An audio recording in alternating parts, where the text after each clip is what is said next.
First slide, please. Well, this just shows you what happened with Hurricane Harvey in Houston, Texas, the heart of the fossil fuel industry in the US and perhaps in the world. Now, what I'd like to say is I was chairman of the IPCC for 13 years, and I was privileged to receive the Nobel Peace Prize on behalf of the panel in 2007. But I think the most significant thing we were able to do while I was in that position was bring out a special report on extreme events and disasters. And you see that now happening all over the world. So what we had projected, what science had told us, is now coming true. And I'm deeply concerned for the youth of the world because these risks, these disasters, and the terrible impacts that they have are going to become much more intense and much more frequent. So I would say that it's the youth of the world who have to take the lead.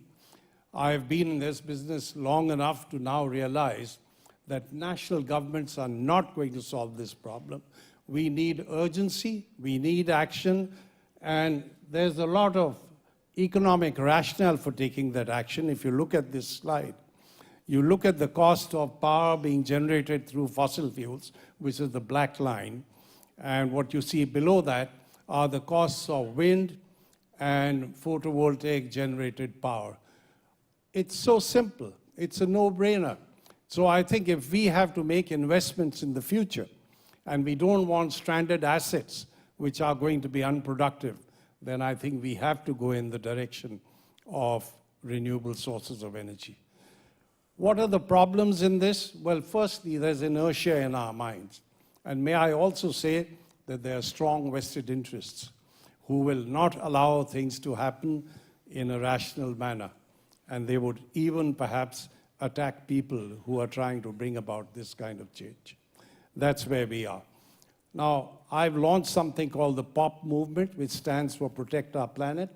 And I'm so happy that we are, in a sense, partnering Plant for the Planet because the two work together. And what I see as a great source of inspiration is young people taking the lead.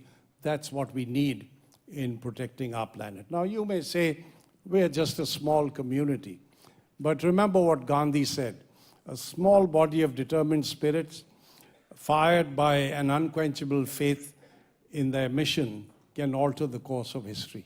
What we need is the youth of the world to alter the course of history. And we cannot wait a historical period of time. We have to start today. So I'd like to request all the young people to join hands with Protect Our Planet, the POP movement. It's very much a part of what you're doing for Plant for Our Planet. That's the message I'd like to give. Thank you very much.